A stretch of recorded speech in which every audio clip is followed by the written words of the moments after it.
നമസ്കാരം. സഹകാരി റേസ് പ്ലസിൻ്റെ പുതിയൊരു സെഷനിലേക്ക് ഏവർക്കും ഹാർദമായ സ്വാഗതം. നമ്മളിന്ന് ഡിസ്കസ് ചെയ്യാൻ പോകുന്നത് വാട്ടർഷെഡ് മാനേജ്മെൻറ്റിൻ്റെ രണ്ടാം ഭാഗമാണ്. അപ്പോൾ ആദ്യത്തെ ഭാഗം പഠിച്ചു കാണുമെന്ന് വിശ്വസിക്കുന്നു. ഇപ്പോൾ രണ്ടാം ഭാഗത്തിലേക്ക് കിടക്കാം. ഈ ഒരു ഭാഗത്തിൽ നമ്മൾ കൂടുതൽ പ്രോഗ്രാംസ്, ഇതുമായി ബന്ധപ്പെട്ട പല പ്രോഗ്രാംസും കാര്യങ്ങളൊക്കെ നമ്മൾ പഠിക്കുന്നത്. അപ്പോൾ നമ്മുടെ ഒരു കെ എസിൻ്റെ ഒരു ക്വസ്റ്റ്യൻ ആണ്, നമ്മുടെ കഴിഞ്ഞ വർഷം നടന്ന നമ്മുടെ കെ എസ് പ്രിലിംസിൻ്റെ ഒരു ക്വസ്റ്റ്യൻ ആണ്. Which of the following statements accurately represents the characteristics of PMKSY scheme? ഈ ടൈപ്പ് ക്വസ്റ്റ്യൻസ് ആണ് ശരിക്കും നമ്മുടെ ഡിഗ്രി ലെവൽ എക്സാംസിന് ഏറ്റവും കൂടുതൽ ചോദിക്കുന്നത്. ഡിഗ്രി പ്രിലിംസ് മെയിൻസിനൊക്കെ ഏറ്റവും കൂടുതൽ ഈ ഒരു രീതിയിലുള്ള ക്വസ്റ്റ്യൻസ് ആണ് നിങ്ങൾ ഏറ്റവും കൂടുതൽ പ്രതീക്ഷിക്കേണ്ടത്.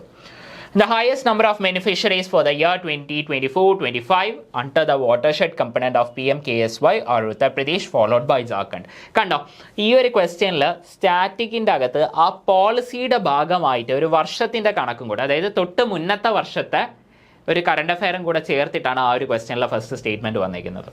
The scheme primarily focuses on providing subsidies for large-scale irrigation projects. 3. The scheme was launched on July 1st, 2015. The scheme is fully funded by the central government. പക്ഷേ ഈ പറയുന്ന ക്വസ്റ്റ്യൻ ഒക്കെ വലുതാണ് എങ്കിലും വളരെ ഈസി ആയിട്ട് നമുക്ക് ഉത്തരത്തിലേക്ക് എത്താൻ പറ്റുന്ന കാര്യം തന്നെയാണ്. നമുക്ക് ഈ ക്ലാസ് കഴിയുന്ന സമയത്ത് നിങ്ങൾക്ക് മനസ്സിലാവും. Which of the following statement with regard to agriculture is true? Pradhan മന്ത്രി കൃഷി സിഞ്ചായ് യോജന, ഈ PMKSY നമ്മൾ ഇന്നത്തെ ക്ലാസ്സിൽ അത് പഠിക്കും. ഈ പ്രധാനമന്ത്രി കൃഷി സിഞ്ചായ് യോജന അടുത്തിടെ ധാരാളം എക്സാമിന് ചോദിച്ചു കണ്ടിട്ടുണ്ട്. ഡിഗ്രി ലെവലിലും ചോദിച്ചു കണ്ടിട്ടുണ്ട്, LDC ലെവലിലും ചോദിച്ചു കണ്ടിട്ടുണ്ട്. ഈ പറയുന്ന പല എക്സാംസിലും ഈ PMKSY അടുത്തിടെ നടന്ന ഒരു 2-3 വർഷത്തിനിടയിൽ നടന്ന പല എക്സാമുകളിലും ഈ PMKSY ചോദിച്ചിട്ടുണ്ട്. It's a central sponsored scheme on micro irrigation. The government of India announced a national agricultural policy on July 28, 2000. The climate change knowledge network in Indian agriculture was launched in 2013. അപ്പോൾ നമ്മുടെ major programmes and സ്കീംസിനെ പറ്റി ഉള്ള കാര്യങ്ങളാണ്. ഇപ്പോൾ recent ആയിട്ട് വരുന്ന ചില കാര്യങ്ങൾ, ഫോർ എക്സാമ്പിൾ ഇപ്പോൾ നമ്മുടെ സോളാറുമായി ബന്ധപ്പെട്ട, അല്ലെങ്കിൽ നമ്മുടെ സോളർ അല്ല സണ്ണുമായി ബന്ധപ്പെട്ട ചില സ്കീമുകളൊക്കെ അടുത്തിടെ വന്നിട്ടുണ്ട്.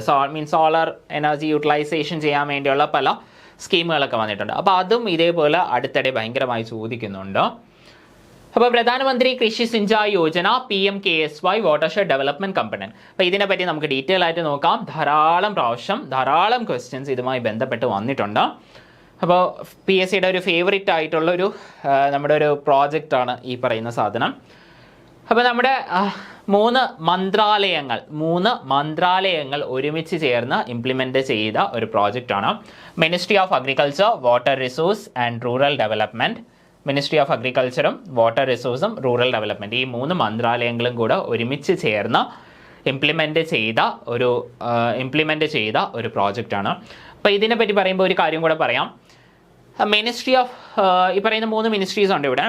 മിനിസ്ട്രീസ് ആണ് ഏറ്റവും മുകളിലുള്ള സാധനം. മിനിസ്ട്രിയുടെ കീഴിലാണ് ഡിപ്പാർട്ട്മെൻറ്റുകൾ വരുന്നത്. പിന്നെ റീസെൻ്റ് ആയിട്ടുള്ള കുറച്ച് കാര്യങ്ങളും കറണ്ട് അഫെയർ ബന്ധപ്പെട്ട് കുറച്ച് കാര്യങ്ങളും കൂടെ പറയാം. മിനിസ്ട്രി ഓഫ് അഗ്രികൾച്ചറിൻ്റെ നിലവിലുള്ള പേര്, ഇതിപ്പോൾ നമ്മുടെ എസ്റ്റാബ്ലിഷ് ചെയ്ത സമയത്തുള്ള കാര്യമാണ് ഇവിടെ പറയുന്നത്. പിന്നെ റീസെൻ്റ് ആയിട്ടുള്ള കുറച്ച് കാര്യം ഇങ്ങനെയാണ്. മിനിസ്ട്രി ഓഫ് അഗ്രികൾച്ചർ എന്നായിരുന്നു നേരത്തെ മിനിസ്ട്രി ഓഫ് അഗ്രികൾച്ചറിൻ്റെ പേര്. നിലവിൽ ministry of agriculture and family welfare എന്നാണ് പേര്. നമ്മുടെ കേരള സംസ്ഥാനത്തിനകത്തും ഇതേ മാറ്റം വരുത്തിയിട്ടുണ്ട്. അപ്പോൾ നമ്മുടെ കേന്ദ്ര സർക്കാരിലാണെങ്കിൽ മിനിസ്ട്രി ഓഫ് അഗ്രികൾച്ചറിന് പകരം നിലവിൽ അത് പേര് മാറ്റി ministry of agriculture and farmers welfare എന്ന് പേര് മാറ്റിയിട്ടുണ്ട്. അതേപോലെ തന്നെ മിനിസ്ട്രി ഓഫ് വാട്ടർ റിസോഴ്സിൻ്റെ ഫുൾ നെയിം എന്ന് പറയുന്നത് ministry of water resource, river development and Ganga rejuvenation എന്നാണ്. Ministry of water resource, river development and Ganga rejuvenation. അപ്പോൾ അതൊന്ന് ഞാൻ എഴുതുവാണേ. Ministry of water resource, ministry of water resource, river development,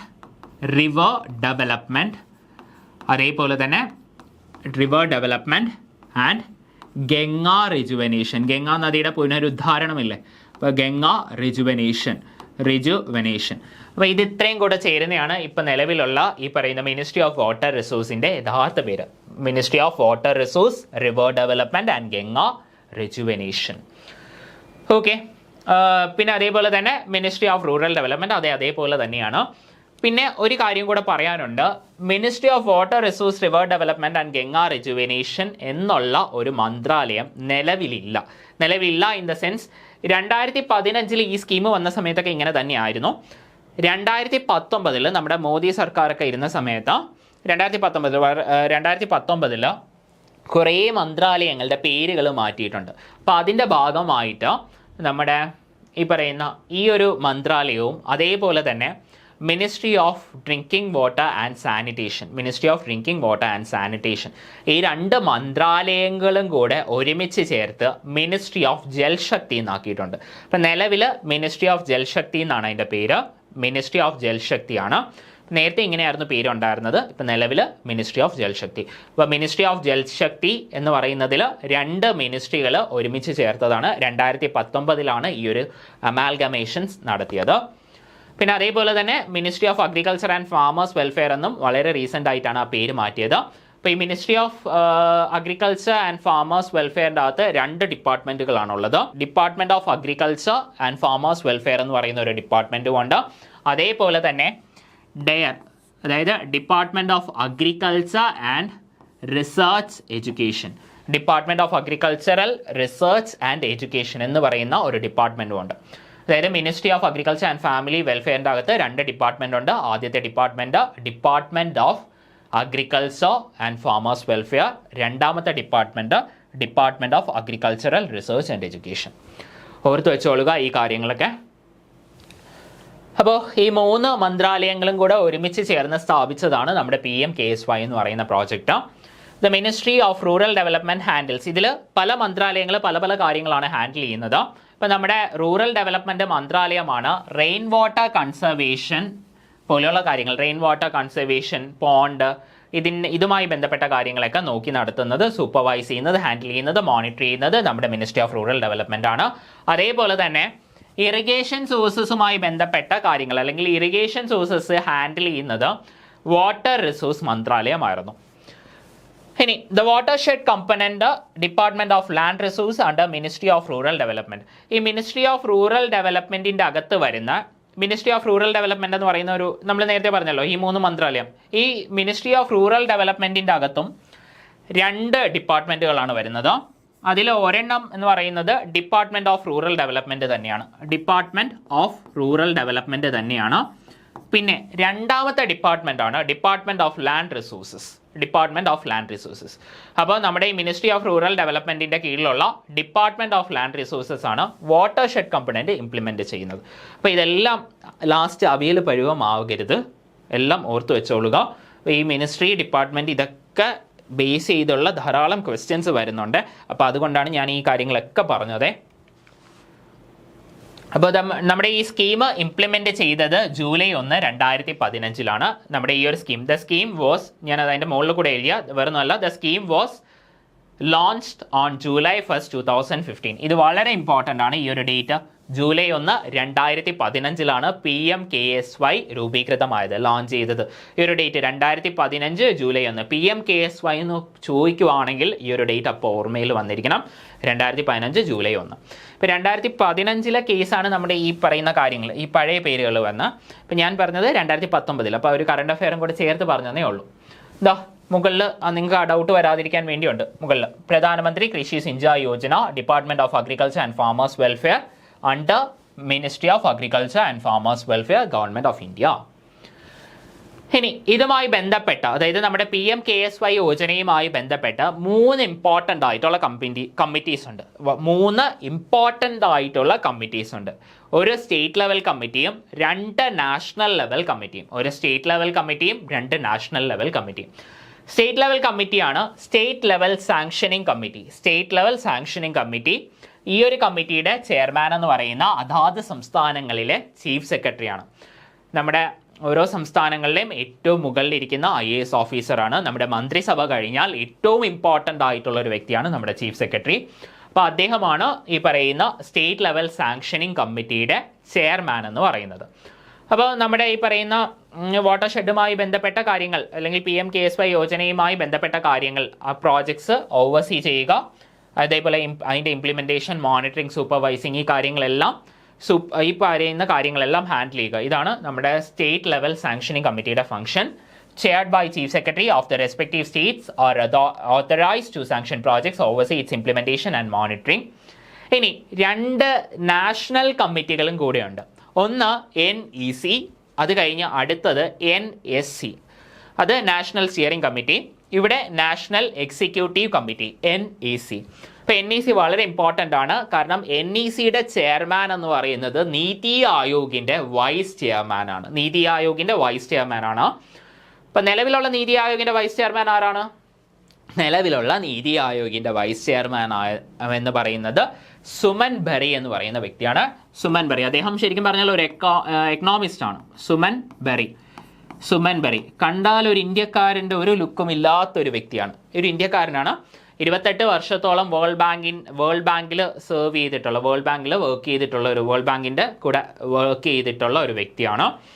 അത് കഴിഞ്ഞ് നമ്മുടെ RBIയുടെയൊക്കെ കൂടെ കൺസൾട്ടൻ്റ് ആയിട്ട് വർക്ക് ചെയ്തിട്ടുണ്ട്. അദ്ദേഹമാണ് നിലവിലുള്ള നീതി ആയോഗിൻ്റെ വൈസ് ചെയർമാൻ. അപ്പോൾ ഓർത്ത് വെച്ചോളുക, ധാരാളം നീതി ആയോഗൊക്കെ സ്ഥിരം ക്വസ്റ്റ്യൻ ചോദിക്കുന്ന ഒരു ടോപ്പിക്കാണ്.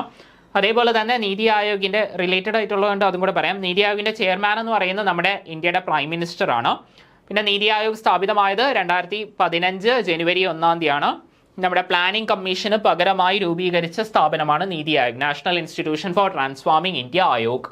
അപ്പം നമ്മുടെ ഈ നീതി ആയോഗിൻ്റെ വൈസ് ചെയർമാനായ നമ്മുടെ സുമൻ ബറി, അദ്ദേഹമാണ് നാഷണൽ എക്സിക്യൂട്ടീവ് കമ്മിറ്റിയുടെ ചെയർമാൻ ആയിട്ട് വരുന്നത്.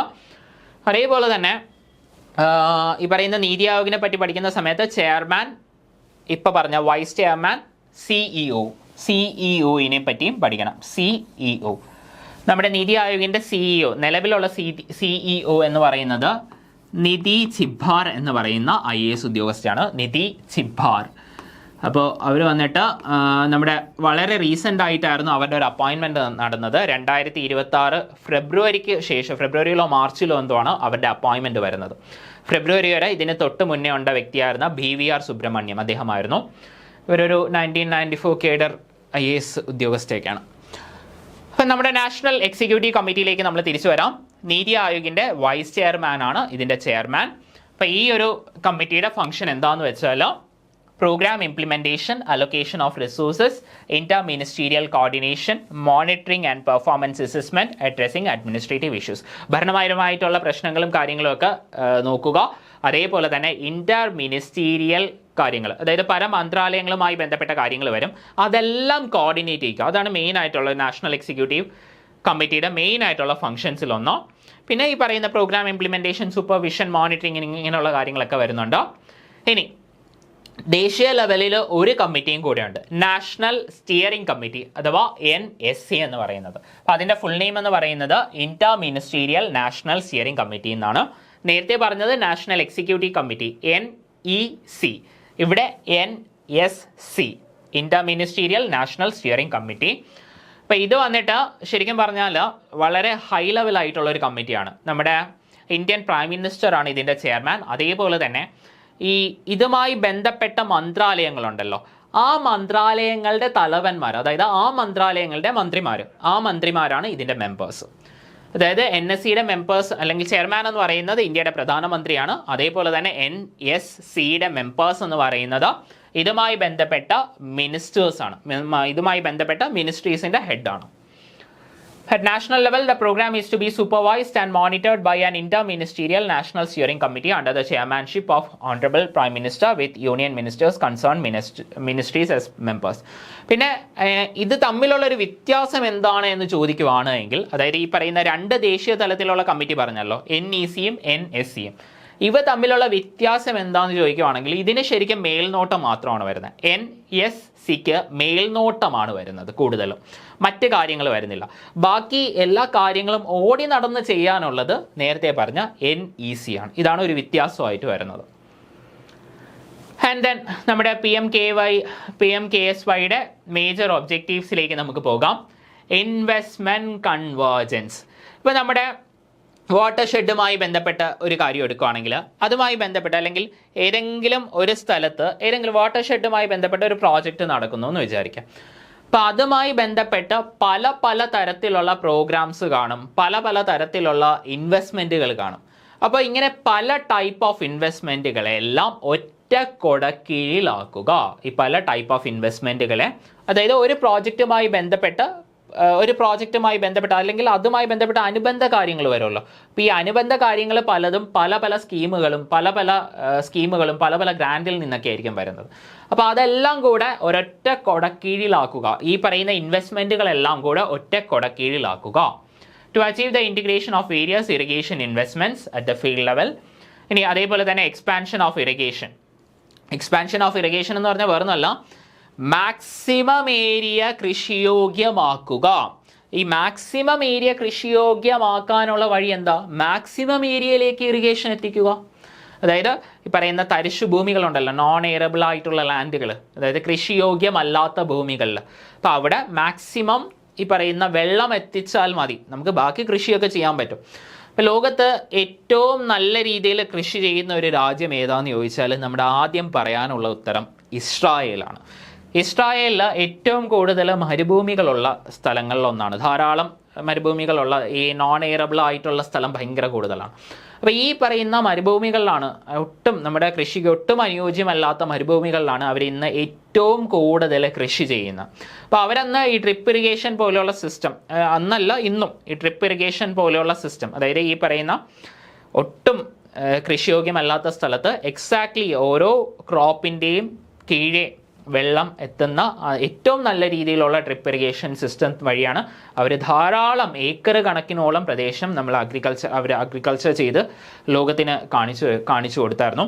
ഏറ്റവും നല്ല മാതൃകയാണ് അഗ്രികൾച്ചറിൻ്റെ ഇസ്രായേൽ എന്ന് പറയുന്നത്. പലപ്പോഴും നമ്മുടെ സംസ്ഥാനത്തു നിന്നാണെങ്കിൽ പോലും, നമ്മുടെ ഗവൺമെൻറ് ഓഫ് കേരള സംസ്ഥാനത്തു നിന്നാണെങ്കിലും ധാരാളം കർഷകരെ നമ്മുടെ കൃഷി വകുപ്പ് ഇസ്രായേലിലെ കൊണ്ട് കാണിക്കുന്നുണ്ട്. അവരുടെ ഈ ഒരു മാതൃക ധാരാളം രാജ്യങ്ങൾ അത് ഇപ്പോൾ അഡോപ്റ്റ് ചെയ്യുന്നുണ്ട്.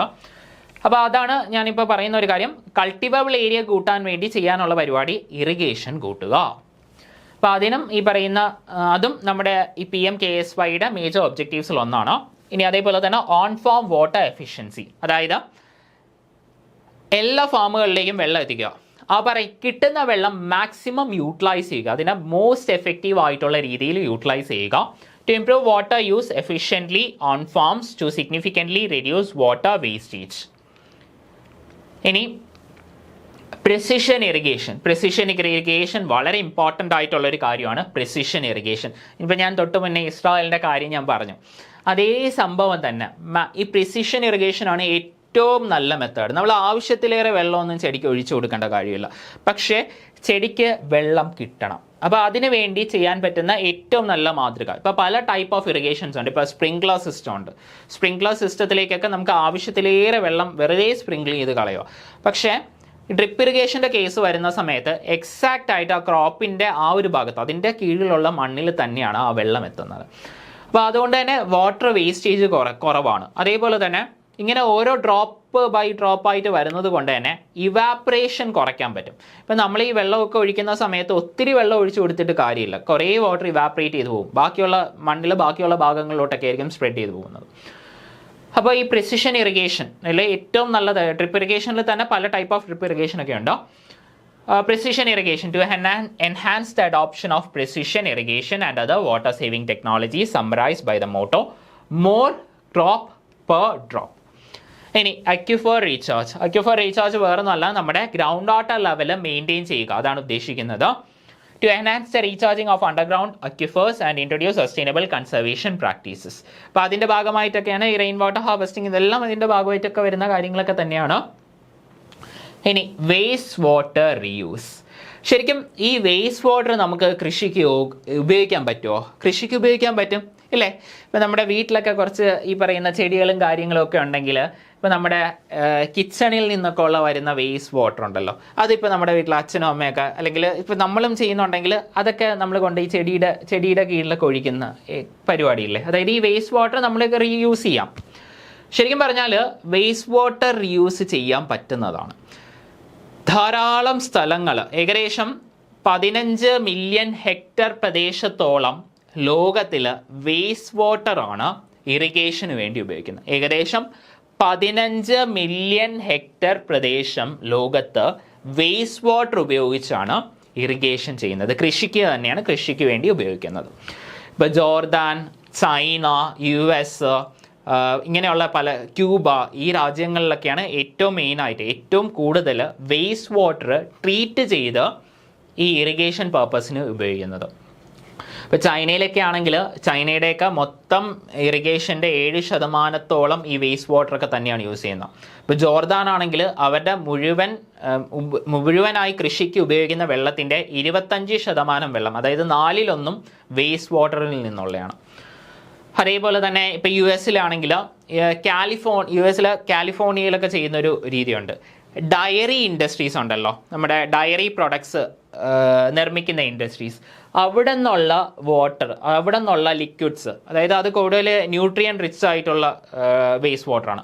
ആ ന്യൂട്രിയൻ റിച്ച് ആയിട്ടുള്ള വേസ്റ്റ് വാട്ടർ കൃഷിക്ക് ഉപയോഗിക്കും. അപ്പോൾ ആ ഒരു പോസിബിലിറ്റി നമുക്കും നമ്മുടെ രാജ്യത്തൊക്കെ കൂടുതൽ കൊണ്ടുവരാം. To explore the feasibility of using treated municipal waste water for agriculture in peri urban areas. അപ്പോൾ ഇതേപോലെ തന്നെ പല രാജ്യങ്ങളിലും ഈ പറയുന്ന പ്രോസസ്സ് ഉണ്ട്, വേസ്റ്റ് വാട്ടർ ട്രീറ്റ് ചെയ്ത് യൂസ് ചെയ്യുന്ന. അതേപോലെ തന്നെ അടുത്ത private investment to attract greater private sector investment in to precision irrigation systems. Precision irrigation system നമ്മൾ നേരത്തെ പറഞ്ഞ ഡ്രിപ്പ് ഇറിഗേഷൻ പോലെയുള്ള സിസ്റ്റംസിൽ പ്രൈവറ്റ് ഇൻവെസ്റ്റ്മെൻറ്റ്സ് കൊണ്ടുവരിക. ഇനി നമ്മുടെ ഇന്ത്യയുടെ ഒരു കണക്കെടുക്കുകയാണെങ്കിൽ ഏകദേശം 45% ഏരിയയിൽ മാത്രമേ ഇറിഗേഷൻ ഫെസിലിറ്റീസ് ഉള്ളൂ.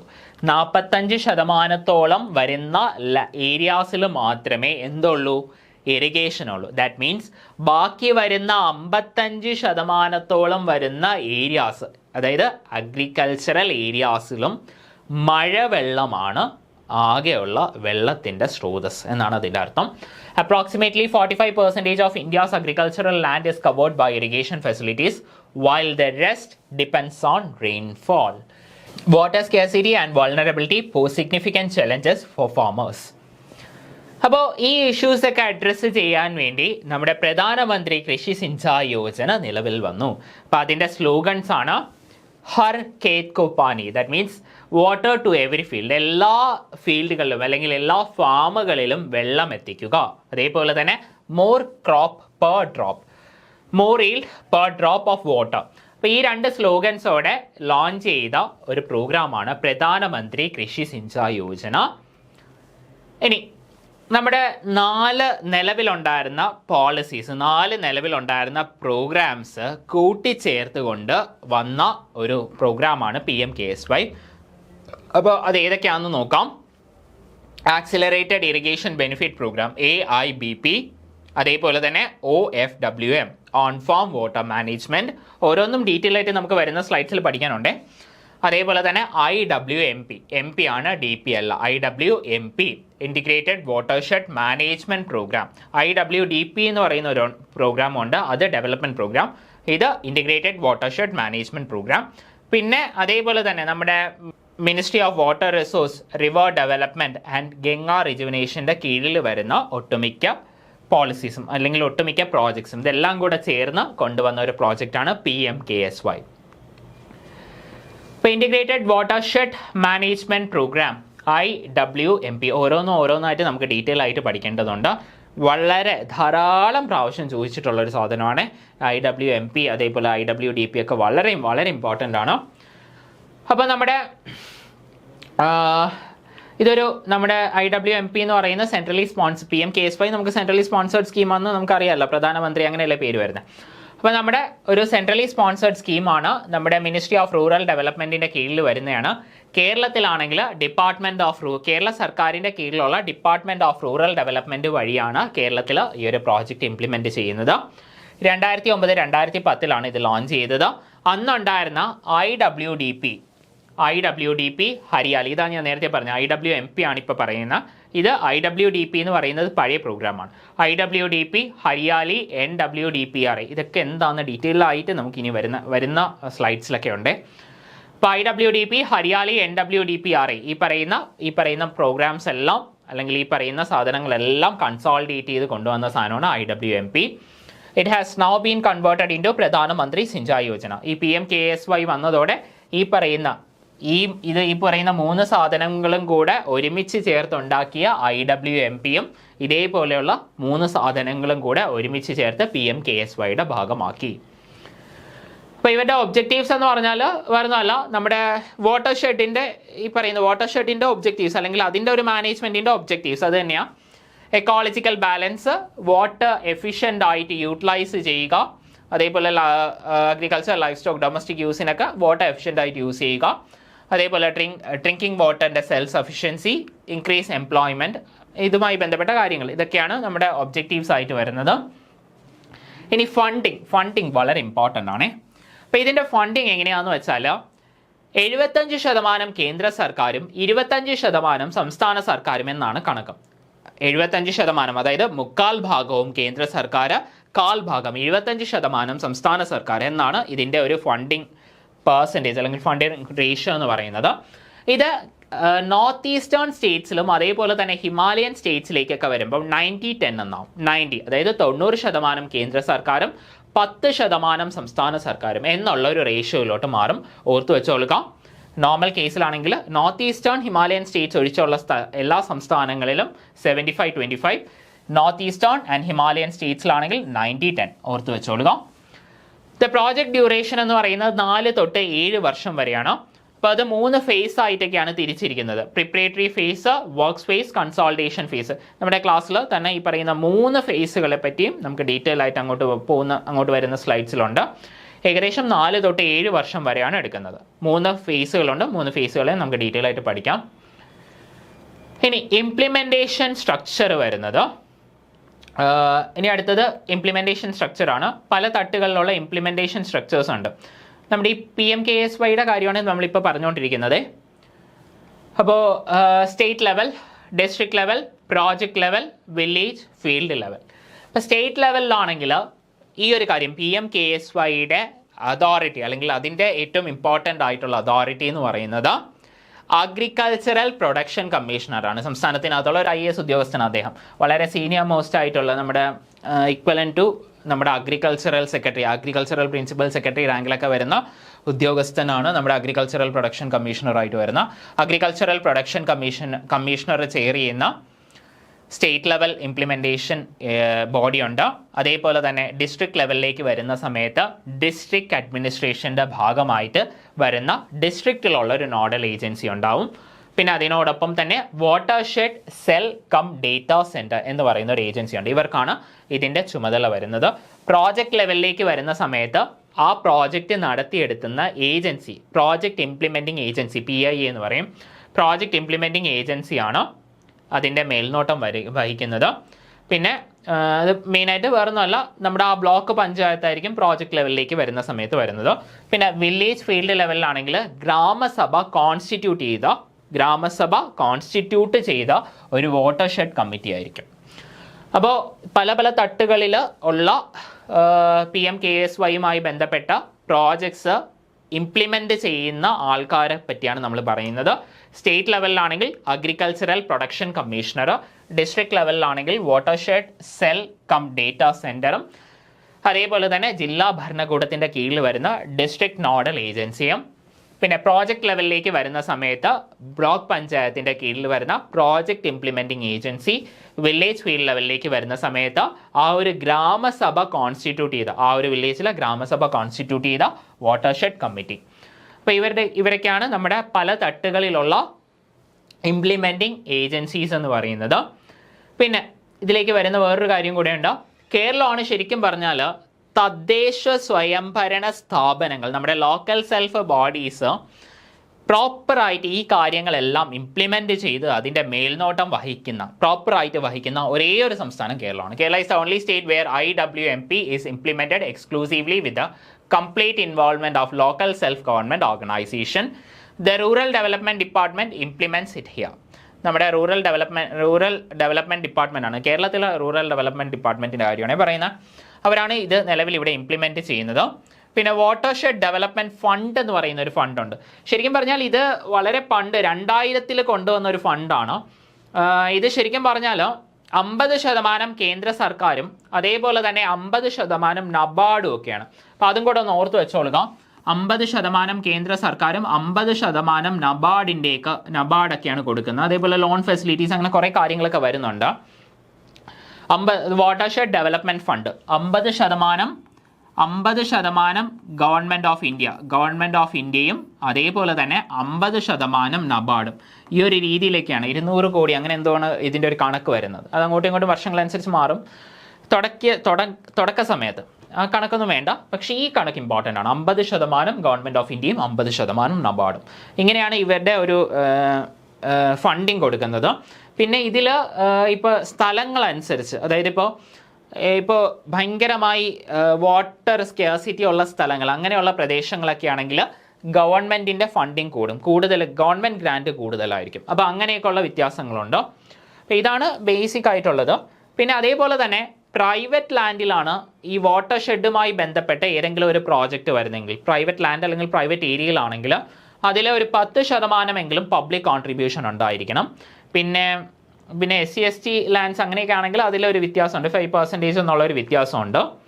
അപ്പോൾ ഈ ഒരു കാര്യം, ഈ ഒരു കണക്കുകൾ, ഈ ഒരു പെർസെൻറ്റേജ് ഞാൻ ഈ പറഞ്ഞതും ഇവിടെയുള്ള ഈ ഒരു 2% ഒന്ന് ഓർത്ത് വെച്ചേക്കുക. വാട്ടർഷെഡ് ഡെവലപ്മെൻറ്റ് ഫണ്ട് 2000 കൊണ്ടുവന്ന സാധനമാണ് വാട്ടർഷെഡ് ഡെവലപ്മെൻറ്റ് 2000. ഇനി ഇതിനകത്തുള്ള പല കമ്പണൻസ് നമ്മൾ പറഞ്ഞായിരുന്നു, പല പ്രോഗ്രാംസ് ഒക്കെ ചേർന്ന് കൊണ്ടുവന്നതാണ് അല്ലെങ്കിൽ കൺസോളിഡേറ്റ് ചെയ്ത് കൊണ്ടുവന്നതാണെന്നൊക്കെ പറഞ്ഞായിരുന്നു. അപ്പോൾ ഈ കൺസോളിഡേറ്റ് ചെയ്ത പല കാര്യങ്ങളൊക്കെ ഇതിൻ്റെ കമ്പണൻസ് ആയിട്ട് വരുന്നുണ്ട്. അപ്പോൾ PMKSY AIBP. അപ്പോൾ ഈ ആക്സിലറേറ്റഡ് ഇറിഗേഷൻ എന്ന് പറയുന്നത് അങ്ങനെ ഒരു സംഭവമാണ് ഈ AIBP കൊണ്ട് ഉദ്ദേശിക്കുന്നത്. കുറച്ചുകൂടി സിമ്പിളായിട്ട് പറയുവാണെങ്കിൽ നിലവിലുള്ള major and medium irrigation projects ഫാസ്റ്റായിട്ട് ഇംപ്ലിമെൻറ്റ് ചെയ്യുക അല്ലെങ്കിൽ ഫാസ്റ്റായിട്ട് കംപ്ലീറ്റ് ചെയ്യുക, അതാണ് AIBP കൊണ്ടുള്ള ഉദ്ദേശം. To focus on faster completion of ongoing major and medium irrigation including national projects. ഇത് നമ്മുടെ മിനിസ്ട്രി ഓഫ് വാട്ടർ റിസോഴ്സ്, ഞാൻ നേരത്തെ പറഞ്ഞായിരുന്നു, ഇത് വന്ന സമയത്തുള്ള കാര്യമാണ്. Ministry of water resource, river development and Ganga rejuvenation എന്ന് പറയുന്ന മന്ത്രാലയത്തിൻ്റെ കീഴിലാണ് വരുന്നത്. നിലവിൽ ഈ മന്ത്രാലയത്തിൻ്റെ കൂടെ ministry of drinking water and sanitation എന്ന് പറയുന്ന മന്ത്രാലയത്തിനെയും കൂടെ ചേർത്ത് 2019 മിനിസ്ട്രി ഓഫ് ജൽശക്തി എന്നുള്ള പേരിൽ മന്ത്രാലയം സ്ഥാപിച്ചു. നിലവിൽ മിനിസ്ട്രി ഓഫ് ജൽശക്തി എന്നാണ് പേര്. നമ്മളെപ്പോഴും സ്റ്റാറ്റിക് പഠിക്കുന്ന സമയത്ത് നമുക്ക് അറിയാവുന്ന മാക്സിമം കറണ്ട് അഫെയറും കൂടെ ഒന്ന് റിലേറ്റ് ചെയ്ത് പോയാൽ നമ്മൾ ഓർത്തിരിക്കും. അങ്ങനെയുള്ള കുറേ ഗുണങ്ങളുണ്ട്.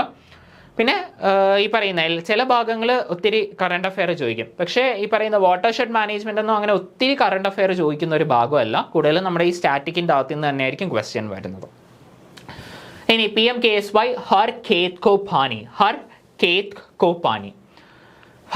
കോ പാനി എന്ന് പറയുന്നത് നമ്മുടെ ഇതേപോലെ ministry of water resource, river development and Ganga rejuvenation ആണ് മാനേജ് ചെയ്യുന്നത്. New water sources through minor ഇറിഗേഷനിൽ കൂടെ വാട്ടർ സോഴ്സ് ക്രിയേറ്റ് ചെയ്യുക, അതാണ് ഇതിൻ്റെ ഉദ്ദേശം. Repair, restoration and renovation of water bodies, strengthening carrying capacity of traditional water sources, construction of rainwater harvesting structures, Jalasanchaya, ഈ കാര്യങ്ങളൊക്കെയാണ് അതിൽ വരുന്നത്. അതേപോലെ തന്നെ command area development, strengthening and creation of distribution network from source to farm, improve how water is distributed to maximize unused resources. അതായത് water efficiency maximum use ചെയ്യാൻ വേണ്ടിയുള്ള കാര്യങ്ങളൊക്കെ തന്നെയാണ് അവിടെ പറയുന്നത്.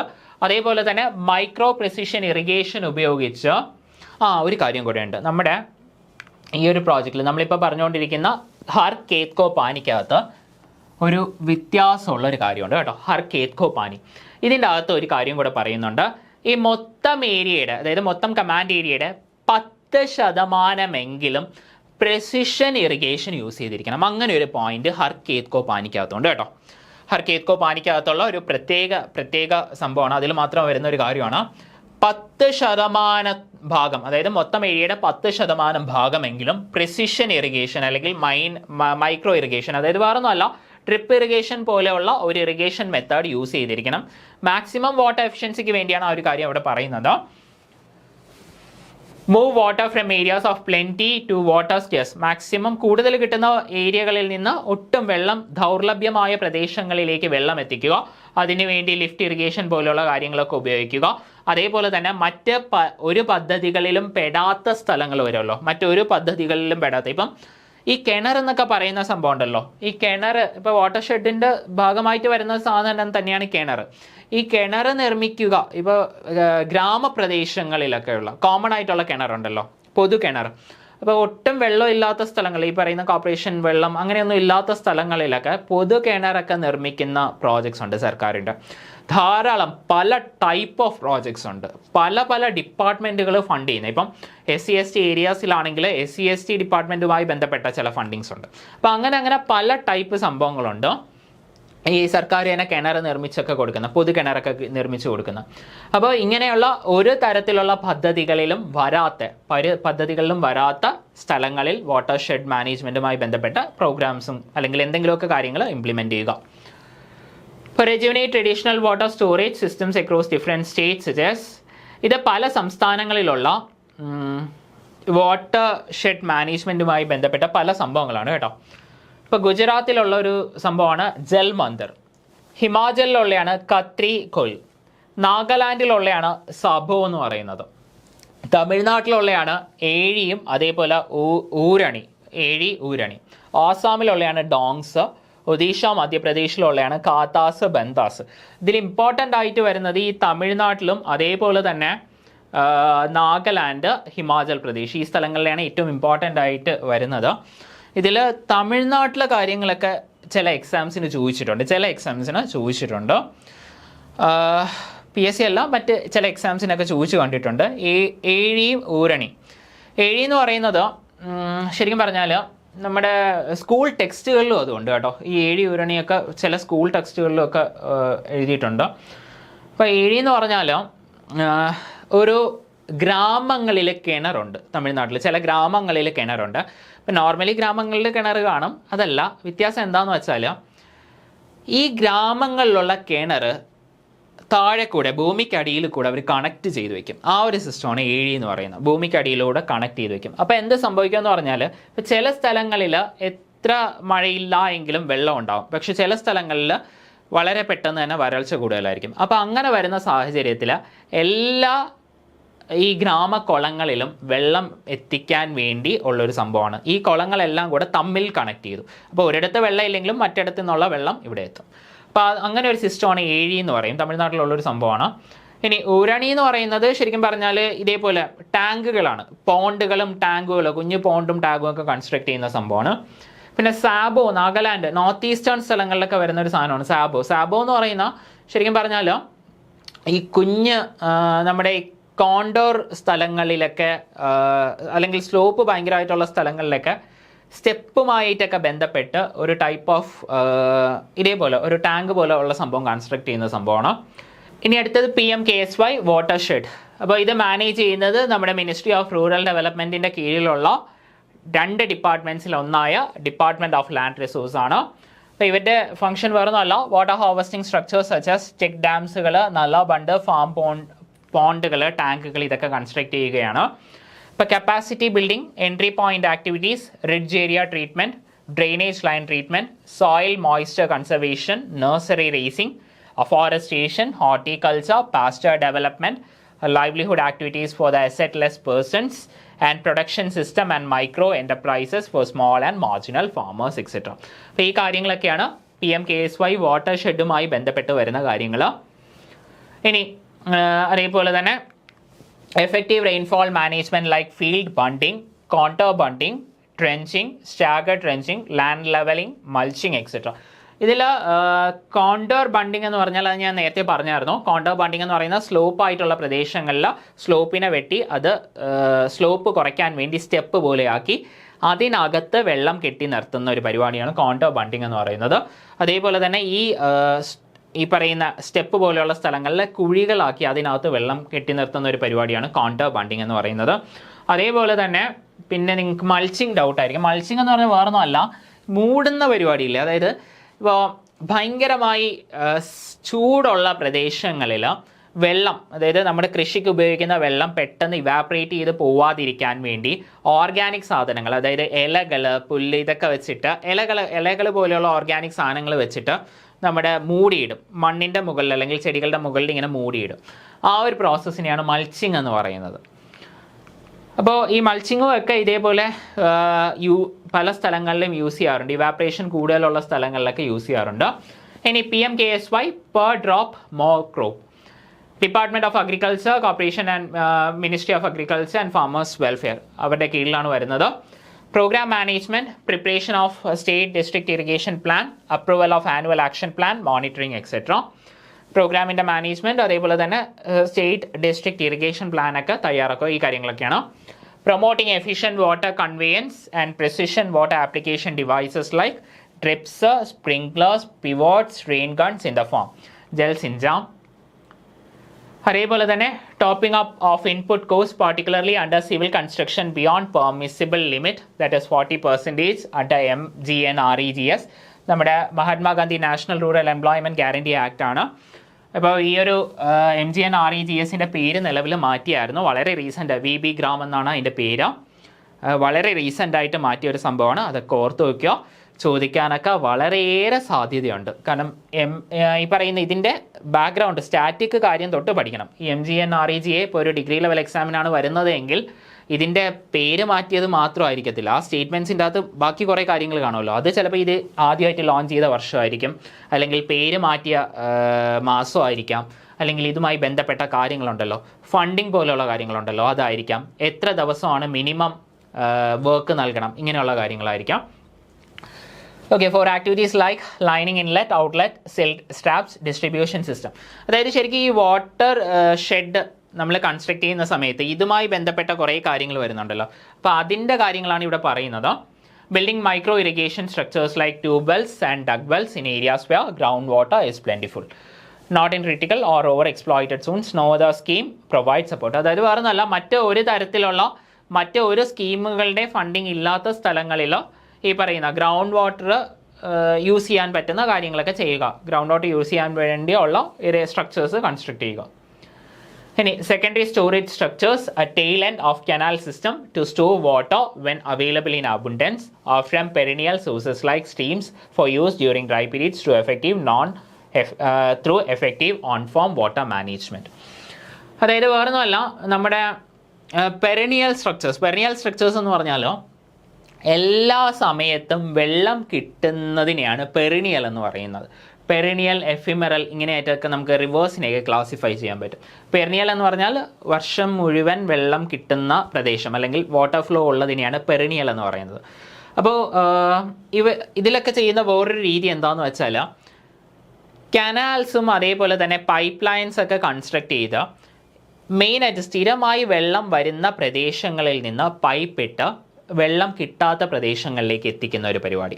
അപ്പോൾ അങ്ങനെയുള്ള പ്രോസസ്സ് ഇപ്പോൾ ഈ ഭയങ്കര ഹില്ലി ആയിട്ടുള്ള പ്രദേശങ്ങൾ, ഫോർ എക്സാമ്പിൾ ഇപ്പോൾ അഗസ്ത്യാർകൂടം, ഇങ്ങനെയൊക്കെയുള്ള ട്രക്കിംഗ് ഒക്കെ ഉള്ള ആ സ്ഥലത്ത് ഭയങ്കര ഹില്ലി ആയിട്ടുള്ള ഏരിയ, ഈ സ്ഥലങ്ങളിലേക്കൊക്കെ അവർ ഈ ഇടയ്ക്കുള്ള ബേസ് ക്യാമ്പ് പോലെയുള്ള സ്ഥലങ്ങളിലൊക്കെ അവർ ചെയ്യുന്ന പരിപാടി എന്താണെന്ന് വെച്ചാൽ, ഏറ്റവും ടോപ്പിൽ ഏതെങ്കിലും സ്ഥിരമായി വെള്ളം ഉള്ള ഒരു സ്ഥലത്ത് നിന്ന് പൈപ്പ് വഴി വെള്ളം എടുക്കും. അവിടെ ഈ പറയുന്ന കോർപ്പറേഷൻ വാട്ടർ പോലെയുള്ള സംഭവങ്ങൾ വരുന്നില്ല. അപ്പോൾ അതേപോലെയുള്ള പ്രോസസ്സ് ഈ പറയുന്ന നമ്മുടെ ഇറിഗേഷൻ്റെ ഭാഗമായിട്ടും അവർ യൂസ് ചെയ്യാറുണ്ട്. സ്ഥിരമായി വെള്ളം വരുന്ന നദികൾ അല്ലെങ്കിൽ ഗ്ലേഷ്യേഴ്സ് അല്ലെങ്കിൽ അങ്ങനെയുള്ള സ്ഥലങ്ങളിൽ നിന്ന് പൈപ്പ് പോലെയുള്ള സംഭവങ്ങൾ ഉപയോഗിച്ച് കൃഷി ചെയ്യുന്ന സ്ഥലങ്ങളിലേക്ക് വെള്ളം എത്തിക്കുന്ന ഒരു പരിപാടി. Water lifting devices like diesel, electric, solar pump sets including water carriage pipes. അപ്പോൾ ഇതുമായി ബന്ധപ്പെട്ട അനുബന്ധമായിട്ടുള്ള പല അക്സസറീസ് ഒക്കെയാണ്. അപ്പോൾ അത് മേടിക്കാനും അതിൻ്റെ ഇംപ്ലിമെൻറ്റേഷന് വേണ്ടിയൊക്കെ ഉള്ള കാര്യങ്ങളോ. Extension activities for promoting our scientific moisture conservation and agronomic measures including cropping alignment to maximize use of available water including rainfall and maximize irrigation requirement. പറഞ്ഞല്ല, നമ്മുടെ ഈ ഒരു ലാൻഡിൽ, അഗ്രികൾച്ചറൽ ലാൻഡിൽ ഓരോ ക്രോപ്പിൻ്റെയും പ്ലേസ്മെൻറ്റ് അനുസരിച്ച് ഇറിഗേഷൻ ഫെസിലിറ്റീസിൽ മാറ്റം വരുത്താം. ഇപ്പോൾ എല്ലാം കൂടെ ഒരു സ്ഥലത്തല്ല, എല്ലാത്തിനും ഈക്വൽ ഡിസ്റ്റൻസ് നൽകി. ഇപ്പോൾ ഡ്രിപ്പ് ഇറിഗേഷൻ സിസ്റ്റം ആണെങ്കിൽ കുറച്ച് ഡിസ്റ്റൻസിൽ വേണം നമ്മുടെ ഓരോ ക്രോപ്സും നടാൻ വേണ്ടി. അപ്പോൾ ആ ഒരു പ്ലേസ്മെൻറ്റും കാര്യങ്ങളും എല്ലാം നോക്കി നടത്തി, അല്ലെങ്കിൽ അതുമായി ബന്ധപ്പെട്ട് അതും കൂടെ കണക്കിലെടുക്കുക. ആ ഒരു കാര്യമാണ് അവിടെ പറയുന്നത്. പിന്നെ capacity building, training for encouraging potential use water source to technological, agronomic and management practices including community irrigation.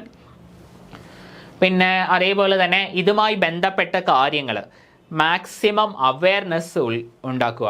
ഇങ്ങനെയുള്ള കാര്യങ്ങൾ വരുന്ന സമയത്ത് ലോക്കൽ കമ്മ്യൂണിറ്റീസിൻ്റെ സഹായം കൂടെ ഉണ്ടെങ്കിൽ നമുക്ക് പ്രോപ്പറായിട്ട് കാര്യങ്ങൾ മാനേജ് ചെയ്യാൻ പറ്റും. ഇവരുടെ ഒരു സിസ്റ്റം ഉണ്ട്. ഈ വാട്ടർ ഷെഡ് മാനേജ്മെൻറ്റിലൊക്കെ ചെയ്യുന്ന പരിപാടി എന്താണെന്ന് വെച്ചാൽ, സർക്കാരുകൾ അല്ലെങ്കിൽ ഈ പറയുന്ന ഫണ്ടിങ് ഏജൻസീസ് വാട്ടർ ഷെഡുകൾ ഉണ്ടാക്കും. എന്നിട്ട് അത് ഉണ്ടാക്കി കഴിഞ്ഞ് അതിൻ്റെ കംപ്ലീഷൻ കഴിഞ്ഞിട്ട് അവിടെയുള്ള ലോക്കൽ അതോറിറ്റിക്ക് അത് കൈമാറുകയാണ് ചെയ്യുന്നത്. അപ്പോൾ ആ ഒരു സമയത്ത് അവിടെയുള്ള ലോക്കൽ കമ്മ്യൂണിറ്റിയുടെ ഇതിനെ പ്രോപ്പറായിട്ട് എങ്ങനെ ഉപയോഗിക്കണം എന്ന് അവരെ പറഞ്ഞ് മനസ്സിലാക്കി അവരെ കറക്റ്റായിട്ട് അവരോട് കൺവേ ചെയ്തിട്ടാണ് അവർ നൽകുന്നതൊക്കെ. അപ്പോൾ അതേപോലെ തന്നെ ഇതേപോലെയുള്ള വാട്ടർ ഷെഡ് ഒക്കെ ഉണ്ടാക്കുന്ന സമയത്തും അവരുടെ സഹകരണം ഉണ്ടാവണം. Awareness campaigns on water saving technologies, practices, programmes etcetera, organisation of workshops, conferences, publication of booklets, pamphlets, success stories, documentaries, advertisements, etc. Any improved innovative distribution systems like pipe and box outlet system with controlled outlet and other activities of enhancing water use efficiency. അതായത് ഈ പറയുന്ന water ഷെഡുകൾ ഉണ്ടാക്കി വെച്ചിട്ട് അതിനകത്ത് നിന്ന് എങ്ങോട്ടെങ്കിലുമൊക്കെ പല പൈപ്പുകളും കാര്യങ്ങളൊന്നും ഇട്ട് നമ്മുടെ ഇറിഗേഷൻ സ്ഥലങ്ങൾ, അതായത് നമ്മുടെ അഗ്രികൾച്ചറൽ ലാൻഡിലേക്ക് കൊടുത്താൽ മാത്രം പോരാ. ഈ അഗ്രികൾച്ചറൽ ലാൻഡിനകത്തും അത് മീൻസ് ഈ ടാപ്പ് പോലുള്ള സംഭവങ്ങളാണെങ്കിൽ തുറക്കാനും അടയ്ക്കാനും, അതേപോലെ തന്നെ ഈ പൈപ്പിൽ കൂടെ വരുന്ന അല്ലെങ്കിൽ വാട്ടർ ഷെഡിൻ്റെ അകത്തു നിന്ന് വരുന്ന ആ ഒരു വെള്ളം നമ്മുടെ ഈ അഗ്രികൾച്ചറൽ ലാൻഡിനകത്തും നമുക്ക് എഫക്റ്റീവായിട്ട് യൂട്ടിലൈസ് ചെയ്യാൻ വേണ്ടിയുള്ള വാൽവുകളും ഔട്ട്ലെറ്റുകളും ഇൻലെറ്റുകളും എല്ലാം നിർമ്മിച്ചു വെക്കുക. ഇനി അടുത്തതാണ് നമ്മുടെ അടുത്ത ഒരു പ്രോജക്റ്റാണ്. ഇനി ഇതേപോലെ ഇതുമായിട്ട് റിലേറ്റ് ചെയ്ത പല പല പ്രോജക്ട്സ് ആണ് ഇനി അടുത്ത് നമ്മൾ പഠിക്കാൻ പോകുന്നത്.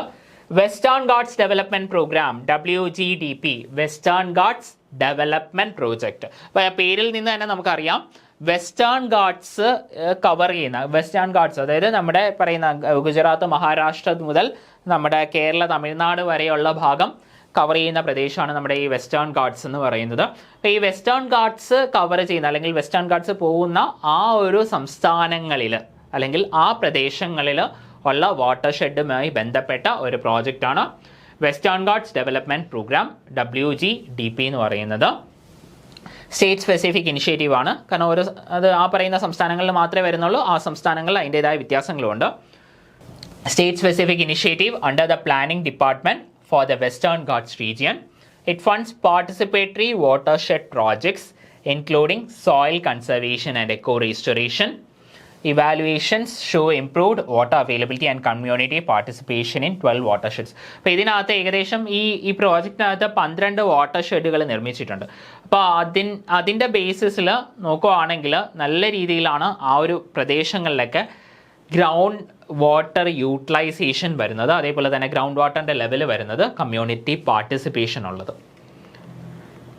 ഇനി അടുത്തതാണ് national watershed development programme for rainfed areas, NWDPRA. ഈ NWDPRAയും അതേപോലെ തന്നെ ഹരിയാലി, അതേപോലെ തന്നെ IWDP, ഇതെല്ലാം കൂടെ ചേർന്ന് ഈ 3 പ്രോജക്റ്റും കൂടെ ഒരുമിച്ച് കൺസോളിഡേറ്റ് ചെയ്ത് വന്ന പ്രോജക്റ്റാണ് IWMP. അതായത് NWDPRA, ഹരിയാലി, അതേപോലെ തന്നെ IWDP, ഇത് 3ഉം കൂടെ ചേർത്ത് കൊണ്ടുവന്ന പ്രോഗ്രാമാണ് IWMP എന്ന് പറയുന്നത്. അപ്പോൾ ഇതിൻ്റെ പഴയ പേരെന്ന് പറയുന്ന IWMP for rain fed ecosystem, now integrated into IWMP. നമ്മൾ പറഞ്ഞ കാര്യം തന്നെയാണ്. Aimed at conserving non arable land.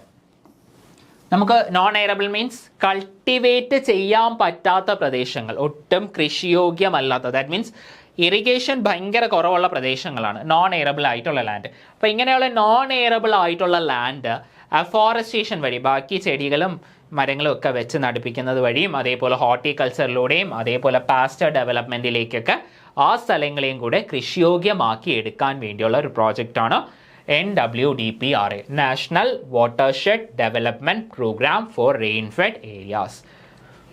ഇനി അടുത്ത വളരെ ഇമ്പോർട്ടൻ്റ് ആയിട്ടുള്ള ഒത്തിരി പ്രാവശ്യം പരീക്ഷയ്ക്ക് ചോദിച്ചിട്ടുള്ള ഒരു പ്രോഗ്രാമാണ് ഹരിയാലി വാട്ടർ പ്രോജക്റ്റ് അല്ലെങ്കിൽ ഹരിയാലി. ഹരിയാലി എന്ന് പറഞ്ഞാൽ ഗ്രീൻ, ആ പേര് തന്നെ നമുക്കറിയാം. നമ്മുടെ ഹരിയാലി ചിക്കൻ എന്നൊക്കെ നമ്മൾ കേട്ടിട്ടുണ്ടാവും ചിലപ്പോൾ. വളരെ ഇമ്പോർട്ടൻ്റ് ആണ് ഹരിയാലി എന്ന് പറയുന്നത്. ഹരിയാലി ഒത്തിരി പ്രാവശ്യം ചോദിച്ചിട്ടുണ്ട്. നമ്മുടെ കേന്ദ്ര സർക്കാരിൻ്റെ ഗവൺമെൻറ് ഓഫ് ഇന്ത്യ 2003 കൊണ്ടുവന്ന ഒരു സ്കീമാണ് ഹരിയാലി എന്ന് പറയുന്നത്. മാക്സിമം പച്ചപ്പ് വരുത്തിയെടുക്കുക, മാക്സിമം വാട്ടർ യൂട്ടിലൈസേഷൻ എല്ലായിടത്തും എത്തിക്കുക, വാട്ടർ എല്ലായിടത്തും എത്തിക്കുക, അങ്ങനെയൊക്കെയുള്ള ഉദ്ദേശമായിരുന്നു. അപ്പോൾ ആസ് പാർട്ട് ഓഫ് IWDP, ഇത് പഴയ പ്രോഗ്രാമാണ്. IWDP integrated waste land development പ്രോഗ്രാമിൻ്റെ ഭാഗമായിട്ട് to promote participatory watershed management and sustainable rural development. Watershed management അതേപോലെ തന്നെ സസ്റ്റൈനബിൾ റൂറൽ ഡെവലപ്മെൻറ്റിന് വേണ്ടി ഉള്ള നമ്മുടെ IWDPയുടെ ഭാഗമായിട്ട് കൊണ്ടുവന്ന ഒരു പ്രോജക്റ്റാണ് ഹരിയാലി വാട്ടർഷെഡ് പ്രോഗ്രാം എന്ന് പറയുന്നത്. The project is being executed by gram panchayat with ആൾക്കാരുടെ പാർട്ടിസിപ്പേഷനോടെ, ഗ്രാമപഞ്ചായത്തിൻ്റെ സഹായത്തോടെ കൊണ്ടുവന്ന ഒരു പ്രോജക്റ്റാണ്. Capture every drop of rain water for irrigation. ഉദ്ദേശിച്ചതായിരുന്നു കേട്ടോ, ഇതിനകത്ത് വരുന്ന ഒരു തുള്ളി വെള്ളം പോലും പാഴാക്കരുത്, മാക്സിമം വാട്ടർ യൂട്ടിലൈസേഷൻ. അതായിരുന്നു ഈ ഹരിയാലി എന്ന് പറയുന്ന 2003 കേന്ദ്ര സർക്കാരിൻ്റെ സ്കീമിൻ്റെ ഉദ്ദേശം. Capture every drop of rain water for irrigation, farming, pastors and fisheries, create study income four village and ensure A reliable drinking water supply. എല്ലാ സമയത്തും, അതായത് ഏറ്റവും കൂടുതൽ വരൾച്ചയുള്ള സമയത്ത് പോലും ഡ്രിങ്കിങ് വാട്ടർ ജനങ്ങൾക്ക് എൻഷുർ ചെയ്യുക. ഇത് ശരിക്കും പറഞ്ഞാൽ ഒരു കോംപ്ലക്സ് ആയിട്ടുള്ള ഒരു സ്കീമായിരുന്നു ഈ ഹരിയാലി. അതായത് ഇപ്പോൾ ഞാൻ പറഞ്ഞു വരുന്നു, കൺസർവേഷൻ ഉണ്ടായിരുന്നു, റെയിൻ വാട്ടർ കൺസർവേഷൻ ഉണ്ടായിരുന്നു. അപ്പോൾ അതുവഴി അവർ ഉദ്ദേശിച്ചിരുന്ന ഒത്തിരി കാര്യങ്ങളുണ്ടായിരുന്നു. അതായത് ജനങ്ങൾക്കെല്ലാം ഇറിഗേഷന് വേണ്ടിയുള്ള വെള്ളം ലഭിക്കണം, അതേപോലെ തന്നെ ഡ്രിങ്കിങ് വാട്ടറിന് വേണ്ടിയുള്ള വെള്ളം ലഭിക്കണം, അതുവഴി ജനങ്ങളുടെ ജീവിത നിലവാരം മെച്ചപ്പെടുത്തണം. അതായത് കർഷകർക്ക് അതുവഴി കൂടുതൽ കൃഷി ചെയ്യാൻ പറ്റുമല്ലോ, അപ്പോൾ കൂടുതൽ പ്രൊഡ്യൂസ് കിട്ടിയാൽ അവർക്ക് കൂടുതൽ വിലയ്ക്കൊക്കെ വിൽക്കാൻ പറ്റും. അപ്പോൾ അവരുടെ സോഷ്യോ എക്കണോമിക് സ്റ്റാറ്റസ് ഇമ്പ്രൂവ് ചെയ്യുക, അങ്ങനെയുള്ള കാര്യങ്ങളെല്ലാം കൂടെ ചേർത്തിട്ടുള്ള ഒരു പ്രോജക്റ്റാണ് ഈ ഹരിയാലി എന്ന് പറയുന്നത്. Use rain water management to create a regular source of income for gram panchayat, boosting overall rural development. അതേപോലെ തന്നെ കണ്ടോ, ഇതുമായി ബന്ധപ്പെട്ട് ഇത് റിലേറ്റഡ് ആയിട്ടുള്ള എല്ലാ കാര്യങ്ങളും കൂടെ വരുന്നുണ്ട് ഹരിയാലിയിൽ. ജസ്റ്റ് വാട്ടർഷെഡ് മാനേജ്മെൻറ്റ് എന്ന് മാത്രമല്ല, അതുമായി ബന്ധപ്പെട്ട് ബാക്കി പല കാര്യങ്ങളും ഇമ്പ്രൂവ് ചെയ്യുക, ക്വാളിറ്റി ഓഫ് ലൈഫ് ഇമ്പ്രൂവ് ചെയ്യുക, ഇങ്ങനെയുള്ള കാര്യങ്ങളെല്ലാം ഇതിൽ വരുന്നുണ്ട്. ഇനി ഫോക്കസ് ഓൺ ക്രിയേറ്റിംഗ് ജോബ്സ്, ഇതൊക്കെയാണ് കണ്ടോ. Focus on creating jobs, reducing poverty and empowering the local community. ഈ കാര്യങ്ങളെല്ലാം ഇത് ഇമ്പോർട്ടൻ്റ് ആണ്. ഇതിലൊരു വ്യത്യാസമാണ്, ഈ ഹരിയാലിയുടെ ഒരു വ്യത്യാസമാണ് ഈ കാര്യങ്ങളെല്ലാം. ഈ ജോബ്സ് കൂടുതൽ ക്രിയേറ്റ് ചെയ്യുക, ഇതൊന്നും ബാക്കിയുള്ള പല വാട്ടർഷെഡ് പ്രോഗ്രാംസ്, ഇപ്പോൾ തന്നെ നമ്മൾ കുറേ വാട്ടർഷെഡ് പ്രോഗ്രാംസ് ഒക്കെ പഠിച്ചു. സോഷ്യോ എക്കണോമിക് ക്വാളിറ്റി ഇമ്പ്രൂവ് ചെയ്യുക എന്നൊക്കെ ഉണ്ട് എങ്കിലും ഇതേപോലെ ഇത്രയും സ്പെസിഫിക് ആയിട്ട് അതിലൊന്നും വരുന്നില്ല. കൂടുതൽ ജോലികൾ ക്രിയേറ്റ് ചെയ്യുക, പോവർട്ടി കുറയ്ക്കുക, അതേപോലെ ലോക്കൽ കമ്മ്യൂണിറ്റീനെ എംപവർ ചെയ്യുക, develop human skills and economic resources within rural areas, ഈ കാര്യങ്ങളൊക്കെ വരുന്നുണ്ട്. അതേപോലെ ഡ്രൗട്ടും ഡെസേർട്ടിഫിക്കേഷനും അതിൻ്റെ ഇമ്പാക്റ്റും കുറയ്ക്കുക on people, crops and life stock to improve rural life. അതേപോലെ തന്നെ restore the environment by conserving and developing natural resources like land, water and green cover plantations. പേര് തന്നെ ഗ്രീൻ എന്നാണ്, ഹരിയാലി മീൻസ് ഗ്രീൻ എന്നാണ് ആ ഒരു വേർഡിൻ്റെ അർത്ഥം തന്നെ വരുന്നത്. മൊത്തത്തിൽ പച്ചപ്പ് പടർത്തുക, അതാണ് ഈ ഒരു സ്കീമിൻ്റെ ഉദ്ദേശം. Encourage villagers to take long-term action in maintaining the assets created and managing the watershed resource. അപ്പോൾ നേരത്തെ പറഞ്ഞായിരുന്നു, ഈ പറയുന്ന പല ഇങ്ങനെയുള്ള വാട്ടർഷെഡുമായി ബന്ധപ്പെട്ട പല പ്രോഗ്രാംസും പല സാധനങ്ങൾ കൺസ്ട്രക്ട് ചെയ്ത് കഴിഞ്ഞിട്ട് അവിടെയുള്ള ഗ്രാമീണ ജനതയ്ക്ക് കൈമാറുകയാണ് ചെയ്യുന്നത്. ഇപ്പോഴും അങ്ങനെ ആ ഒരു സിസ്റ്റമാണ് ചെയ്യുന്നത്. അപ്പോൾ അങ്ങനെ കൈമാറുന്ന സമയത്ത് അവരോട് ഈ പറയുന്ന വാട്ടർഷെഡ് എങ്ങനെ ഉപയോഗിക്കണം, ഇതെങ്ങനെ എഫക്റ്റീവായിട്ട് യൂട്ടിലൈസ് ചെയ്യണം, അപ്പോൾ അങ്ങനെയുള്ള കാര്യങ്ങളെല്ലാം അവരെ പറഞ്ഞാണ് മനസ്സിലാക്കിയാണ് നൽകുന്നത്. അപ്പോൾ ഇതിലും അതേ കാര്യം തന്നെയാണ്. ഇതുമായി ബന്ധപ്പെട്ട് ലോങ് ടേം ആക്ഷനാണ് ഉദ്ദേശിക്കുന്നത്. മാക്സിമം കാലം ആ ഒരു അസെറ്റ്, അതായത് ആ വാട്ടർ ഷെഡ് ഉപയോഗിക്കുക. അതേപോലെ തന്നെ promote simple low cost solutions that use local materials and traditional knowledge to ensure systems are easy to manage. Okay, ഇനി അടുത്തതാണ് Arvari Pani Sansad watershed project. Arvari Pani Sansad watershed project. ഈ അർവാരി എന്ന് പറയുന്നത് രാജസ്ഥാനിൽ കൂടെ ഒഴുകുന്ന ഒരു നദിയാണ്. രാജസ്ഥാനിലെ അൽവാർ ജില്ല എന്ന് പറഞ്ഞാൽ നമ്മുടെ ജയ്പൂരിൻ്റെ അടുത്തൊക്കെ ഉള്ള ഒരു ജില്ലയാണ്. ജയ്പൂരിൻ്റെ അടുത്ത് കിടക്കുന്ന ഒരു ജില്ലയാണ് അൽവാർ ജില്ല. അപ്പോൾ ഈ രാജസ്ഥാനിലുള്ള അൽവാർ ജില്ലയിൽ കൊണ്ടുവന്ന ഒരു പ്രോജക്റ്റാണ് ഈ അർവാരി നദി. ഈ അർവാരി നദി എന്ന് പറഞ്ഞാൽ ശരിക്കും പറഞ്ഞാൽ 60 വർഷത്തോളം ഒഴുക്കില്ലാതിരുന്ന ഒരു നദിയാണ്. ആ ഒരു നദീനെ വീണ്ടും റെജുവിനേറ്റ് ചെയ്ത് റീസ്റ്റോർ ചെയ്ത ഒരു പ്രോജക്റ്റാണ് ഈ അർവാരി പാനി സത്സാദ് വാട്ടർഷെഡ് പ്രോജക്റ്റ് എന്ന് പറയുന്നത്. ഇത് ഒരു കമ്മ്യൂണിറ്റി ഡ്രൈവൺ ഒരു ഇനിഷ്യേറ്റീവ് ഒക്കെ ആയിരുന്നു. Arvari Pani Sansad watershed project is a community driven watershed initiative that successfully constructed numerous water harvesting structures such as percolation tanks, ponds and check dams with active public participation. ശരിക്കും ഒരു കണക്കൊക്കെ പറയുവാണെങ്കിൽ ഇതിനു വേണ്ടി 375ഓളം പോണ്ടുകൾ ഇവർ കൺസ്ട്രക്ട് ചെയ്തിട്ടുണ്ട്. 375ഓളം ടാങ്കുകളും പോണ്ടുകളും ഒക്കെ ഈ ഒരു സാധനം, അതായത് നമ്മുടെ ഈ അർവാരി നദി, ഇതൊരു നദിയാണ് ഈ അർവാരി എന്ന് പറയുന്നത്, ഈ അൽവാർ ജില്ലയിൽ കൂടെ ഒഴുകുന്ന. അപ്പോൾ ആ ഒരു നദീനെ വീണ്ടും റെജുവിനേറ്റ് ചെയ്യിപ്പിക്കാൻ വേണ്ടി അവർ കൺസ്ട്രക്റ്റ് ഒക്കെ ചെയ്തു. അപ്പോൾ ഇനി ഇമ്പോർട്ടൻ്റ് ആയിട്ടുള്ള കാര്യം ഇതാണ്, തരുൺ ഭാരത് സംഘ്. ഇത് അവിടെയുള്ളൊരു മൂവ്മെൻ്റ് ആയിരുന്നു. തരുൺ ഭാരത് സംഘ് അവരൊരു ഗ്രൂപ്പായിരുന്നു. ഇന്നും ഈ പറയുന്ന വളരെ ആക്റ്റീവായിട്ടുള്ളതാണ്. 1975 സ്ഥാപിതമായത്. അതൊന്നും വർഷമൊന്നും ഓർത്തിരിക്കേണ്ട, അതൊന്നും അങ്ങനെ ചോദിച്ചിട്ടില്ല. പക്ഷേ ഇന്നും നിലവിലുള്ള ഒരു നല്ലൊരു NGO ആണ്, രാജസ്ഥാൻ ബേസ് ചെയ്ത് വർക്ക് ചെയ്യുന്ന ഒരു NGO ആണ് തരുൺ ഭാരത് സംഘ്, ഇന്നും ഉണ്ട് നിലവിൽ. അപ്പോൾ ഈ തരുൺ ഭാരത് സംഘ് എന്ന് പറയുന്ന ആ ഒരു ഗ്രൂപ്പാണ് ഇത് കൊണ്ടുവന്നത്.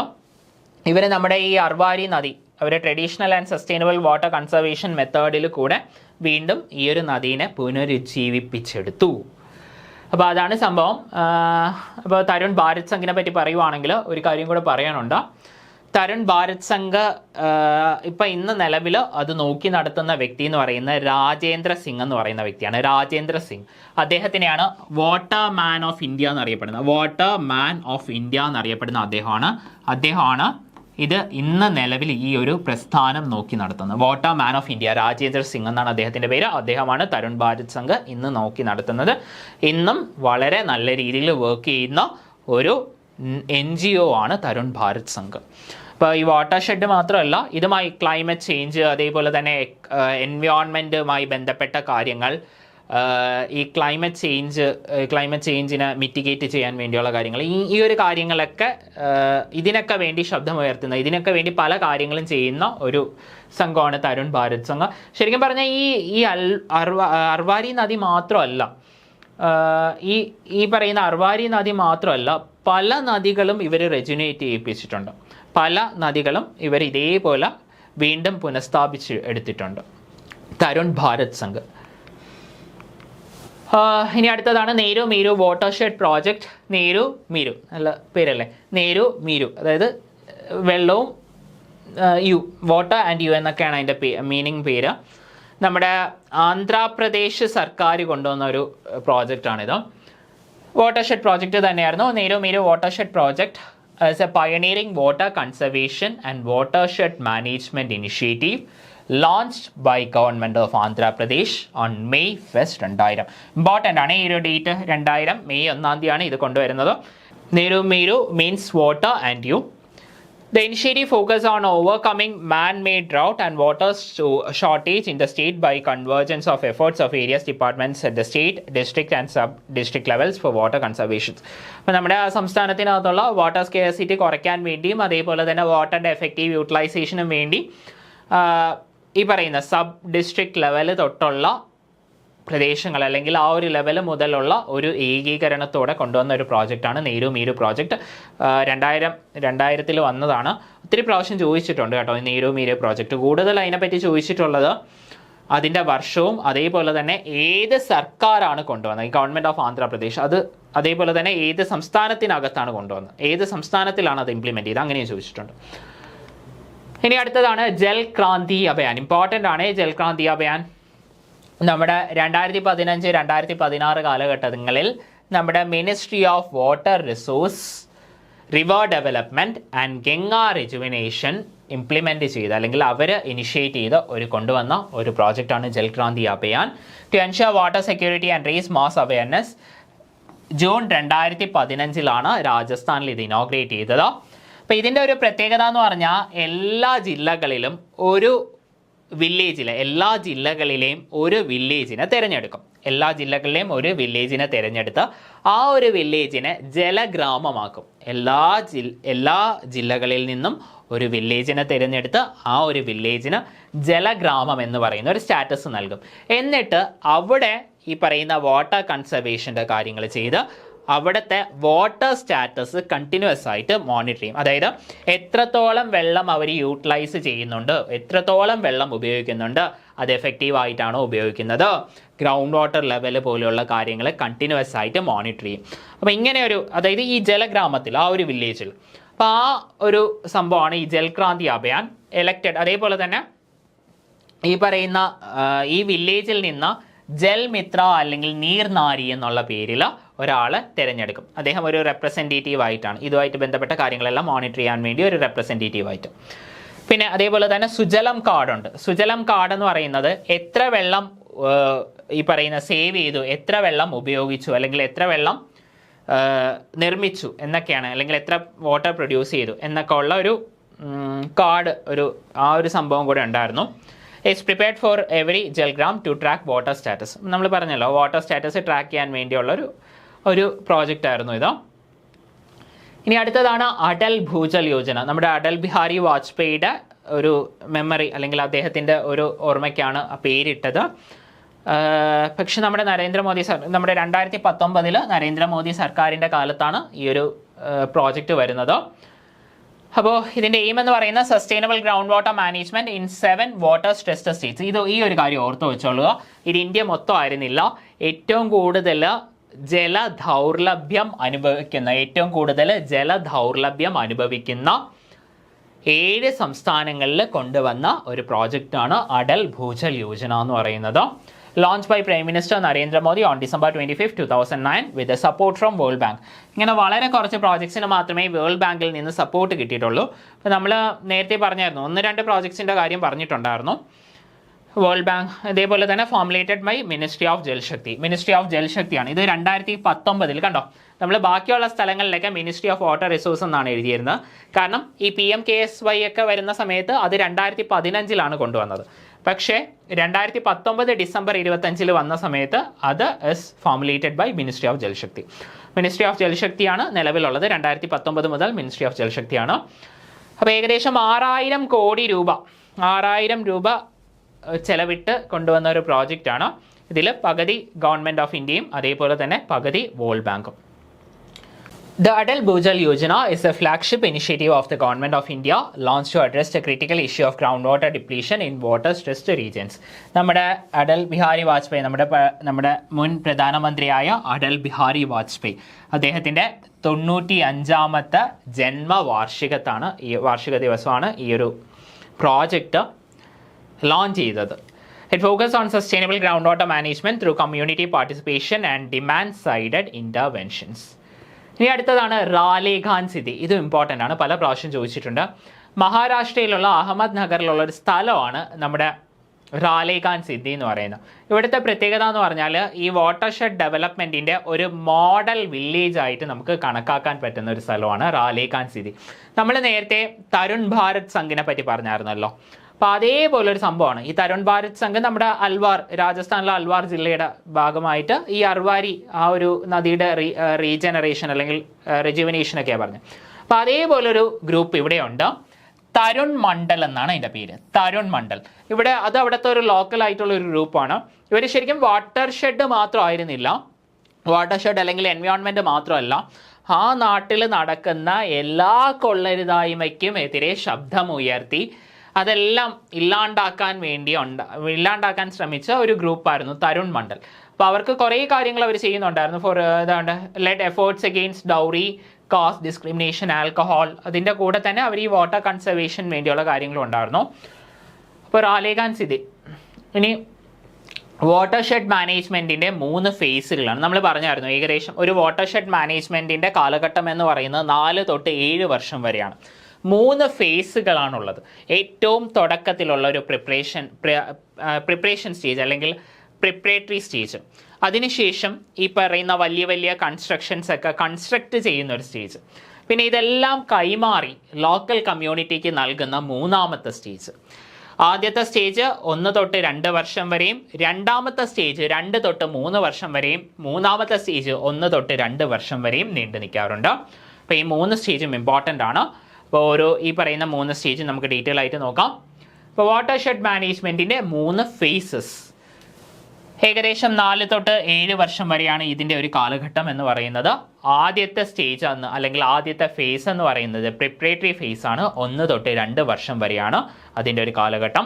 ഈ ഒരു സമയത്ത് ഈ വാട്ടർഷെഡുമായി ബന്ധപ്പെട്ട ഈ പ്രോജക്റ്റ്, അതിൻ്റെ പ്ലാനിങ്, അതിൻ്റെ റിസർച്ച് ആൻഡ് ഡെവലപ്മെൻറ്റ്, അതേപോലെ തന്നെ ലോക്കൽ കമ്മ്യൂണിറ്റിയുമായി സംവദിച്ച് അവരുടെ ആവശ്യങ്ങളൊക്കെ മനസ്സിലാക്കുക, അവരെ പ്രാപ്തരാക്കുക, അവരെ ഉത്ബോധിപ്പിക്കുക, ഈ കാര്യങ്ങളൊക്കെ. This phase focus on planning, data collection and building a relationship with the local community. 1 തൊട്ട് 2 വർഷം വരെയാണ് പ്രിപ്പറേറ്ററി ഫേസ് എന്ന് പറയുന്നത്. ആദ്യത്തെ സ്റ്റേജ് ആണ് അല്ലെങ്കിൽ ആദ്യത്തെ ഫേസ് ആണ്. ഇനി രണ്ടാമത്തെ ഫേസ് ആണ് ഇംപ്ലിമെൻറ്റേഷൻ ഫേസ്. 2 തൊട്ട് 3 വർഷം വരെ. ആദ്യത്തത് 1 തൊട്ട് 2, രണ്ടാമത്തത് 2 തൊട്ട് 3 വർഷം, മൂന്നാമത്തത് 1 തൊട്ട് 2 വർഷം. അപ്പോൾ ഈ ഇംപ്ലിമെൻറ്റേഷൻ ഫേസിൽ ഇംപ്ലിമെൻറ്റേഷൻ ആണ് നടക്കുന്നത്. അതായത് ഡാമുകളും പോണ്ടുകളും ടാങ്കുകളും ഇതെല്ലാം കൺസ്ട്രക്ഷൻ ചെയ്യുന്ന ഒരു സ്റ്റേജാണ് ഈ ഇംപ്ലിമെൻറ്റേഷൻ സ്റ്റേജ് എന്ന് പറയുന്നത്. അതുകൊണ്ട് തന്നെ ആക്ഷൻ ഫേസ് എന്നും പറയും. സ്റ്റേജ് അല്ല, കൂടുതൽ ഫേസ് എന്നാണ് പറയുന്നത്. Action phase where the actual physical and biological treatments of the land take place. ഇപ്പോൾ നമ്മുടെ കൺസ്ട്രക്ഷൻ ഓഫ് ഫിസിക്കൽ സ്ട്രക്ചേഴ്സ്, അതായത് കോണ്ടർ ബൺസ്, ചെക്ക് ഡാമുകൾ, ഗള്ളി പ്ലഗ്സ്, പെർക്കുലേഷൻ ടാങ്ക്സ്, ഇതെല്ലാം ഇതിൻ്റെയൊക്കെ കൺസ്ട്രക്ഷൻസ് അല്ലെങ്കിൽ ഇതുമായിട്ട് ബന്ധപ്പെട്ട കാര്യങ്ങൾ. ഇത് മാത്രമല്ല, പല ടൈപ്പ് ഓഫ് വാട്ടർഷെഡ് കൺസ്ട്രക്ഷൻസ് ഉണ്ടല്ലോ. അപ്പോൾ ആ കൺസ്ട്രക്ഷൻസ് ഒക്കെ നടക്കുന്ന ഈ രണ്ടാമത്തെ സ്റ്റേജിലാണ്. 2 തൊട്ട് 3 വർഷം വരെയാണ് അത് നീണ്ടു നിൽക്കുന്നത്. ഇനി അടുത്ത മൂന്നാമത്തെ സ്റ്റേജ് എന്ന് പറഞ്ഞത് ഈ നിർമ്മിച്ച സാധനങ്ങളെല്ലാം ലോക്കൽ കമ്മ്യൂണിറ്റിക്ക്, ലോക്കൽ ജനതയ്ക്ക് കൈമാറുന്ന സ്റ്റേജാണ് മൂന്നാമത്തെ സ്റ്റേജ്, അതായത് തേർഡ് സ്റ്റേജ് അല്ലെങ്കിൽ third phase. Consolidation and withdrawal phase 1 തൊട്ട് 2 വർഷം വരെയാണ് അതിൻ്റെ ഒരു കാലഘട്ടം. This phase ensures the long-term sustainability of the project after the government funding ends. അപ്പോൾ നമ്മുടെ ഈ ഫണ്ടിങ് ഒക്കെ കഴിഞ്ഞ് ഈ ഒരു പ്രോജക്റ്റ് കംപ്ലീറ്റ് ആയതിനു ശേഷം ഇതിൻ്റെ ഒരു ലോങ് ടേം സസ്റ്റൈനബിലിറ്റി അതൊക്കെയാണ് എൻഷുർ ചെയ്യുന്നത്. നമ്മുടെ ഒഫീഷ്യലി ഞാൻ നേരത്തെ പറഞ്ഞായിരുന്നു, ഈ അസറ്റുകൾ ഒഫീഷ്യലി ലോക്കൽ സെൽഫ് ഗവൺമെൻറ്റിന്, അതായത് പഞ്ചായത്തിന് വേണ്ടി കൈമാറുന്ന ആ ഒരു സമയമാണ്. ഇനി അടുത്തതാണ് participatory integrated watershed management project. Participatory integrated watershed management project വേറെ ഒന്നുമല്ല, പറയുന്ന ലോക്കൽ കമ്മ്യൂണിറ്റിയും പല ആൾക്കാരുടെ സഹകരണത്തോടെ വാട്ടർഷെഡ് കൺസ്ട്രക്ഷൻ, ഇതിൻ്റെ ഒരു കൺസ്ട്രക്ഷൻ അല്ലെങ്കിൽ ഈ ഒരു പ്രോജക്റ്റിൻ്റെ ഇംപ്ലിമെൻറ്റേഷൻ, അതാണ് ഈ ഒരു സംഭവം. Participatory watershed project in Kerala is a community-driven, bottom-up approach to managing natural resources where local stakeholders, അതായത് farmers, panchayats and residents, actively plan, implement and maintain conservation activities to ensure water security and climate resilience. അതായത് ഈ സർക്കാർ ഉദ്യോഗസ്ഥർ മാത്രമല്ല, ഈ പറയുന്ന നാട്ടിലുള്ള ആൾക്കാരെല്ലാവരും കൂടെ ചേർന്ന് ഒരുമിച്ച് നിന്ന് ഇതേപോലൊരു പ്രോജക്റ്റ് കൊണ്ടുവരുന്ന ഒരു സംഭവമാണ്. ഇനി ആമച്ചൽ വാട്ടർഷെഡ് പ്രോജക്റ്റ്, ഇത് ചോദിച്ചിട്ടുണ്ടോ? നമ്മുടെ ആമച്ചൽ നമുക്കറിയാമല്ലോ, കേരളത്തിലെ തന്നെ സ്ഥലമാണ്. ആമച്ചൽ വാട്ടർഷെഡ് പ്രോജക്റ്റ് എന്ന് പറയുന്ന ലാൻഡ്മാർക്ക് ഇനിഷ്യേറ്റീവ് ആണ് in the history of decentralised planning and natural resource management in Kerala. നമ്മുടെ കാട്ടാക്കട ഗ്രാമപഞ്ചായത്തിലാണ് സിറ്റുവേറ്റ് ചെയ്യുന്നത്. നമ്മുടെ തിരുവനന്തപുരത്ത് കാട്ടാക്കടയിലാണ് സിറ്റുവേറ്റ് ചെയ്യുന്നത്. ഇതിൻ്റെ പ്രത്യേകത ഇതാണ്, ആദ്യത്തെ പാർട്ടിസിപ്പേറ്ററി വാട്ടർഷെഡ് ഡെവലപ്മെൻറ്റ് പ്രോജക്റ്റ് ആണ്. കേരളത്തിലെ ആദ്യത്തെ പാർട്ടിസിപ്പേറ്ററി വാട്ടർഷെഡ് ഡെവലപ്മെൻറ്റ് പ്രോജക്റ്റ് വേറെ ഒന്നുമല്ല, അവിടെയുള്ള ലോക്കൽസ് ഉൾപ്പെടെയുള്ള ആൾക്കാരുടെ, ഗ്രാമപഞ്ചായത്തിൻ്റെയും ലോക്കൽസിൻ്റെയൊക്കെ സഹകരണത്തോടെ അവരെല്ലാവരും കൂടെ കൂട്ടായി നിന്ന് ചെയ്ത ഒരു പ്രോജക്റ്റാണ്, വാട്ടർഷെഡ് പ്രോജക്റ്റാണ്. It served as a pilot model that demonstrated how local communities could effectively manage land and water resources. Unlike traditional top-down government projects, top-down government projects എന്ന് പറഞ്ഞാൽ ഏറ്റവും മുകളിൽ നിന്നായിരിക്കത്തില്ലേ കൺട്രോൾ ചെയ്യുന്ന, ഏറ്റവും മുകളിലുള്ള ഇപ്പം പലതും സെൻട്രൽ ഗവൺമെൻറ് ആയിരിക്കും ഏറ്റവും ടോപ്പിലുള്ള, ഏറ്റവും ഫണ്ടിങ്ങും കാര്യങ്ങളും ഏറ്റവും വലിയ അധികാരി. അപ്പോൾ സെൻട്രൽ ഗവൺമെൻറ്റിൻ്റെ കീഴിലുള്ള ഏതെങ്കിലും ഒരു ഡിപ്പാർട്ട്മെൻറ്റാണ് ഏറ്റവും മുകളിലുള്ള അധികാരി വരുന്നത്. അതിന് താഴെ ഇവർ ഈ സംസ്ഥാന സർക്കാരിനെ കൊണ്ടായിരിക്കും ഈ ഒരു പ്രോജക്റ്റ് നടത്തിപ്പിക്കുന്നത്.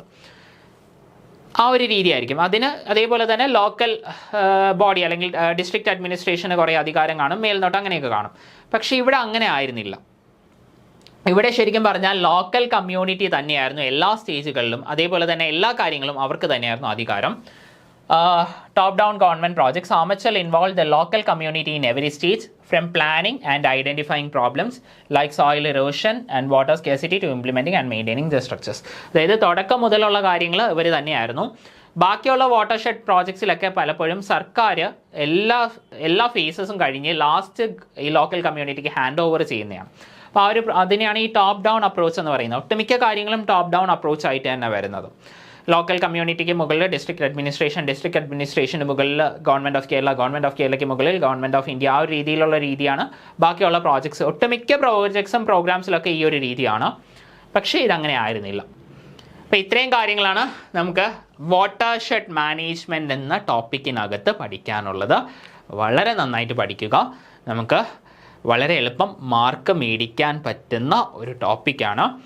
നമുക്കൊരു 90-95% നമ്മുടെ ക്ലാസ്സിൽ ഈ ഒരു കണ്ടൻറ്റിൻ്റെ അകത്ത് നിന്ന് തന്നെയായിരിക്കും ക്വസ്റ്റ്യൻ വരാൻ സാധ്യത. വളരെ നന്നായിട്ട് പഠിക്കുക. ഒരു ഷുവർ ടോപ്പിക്കാണ്. Thank you.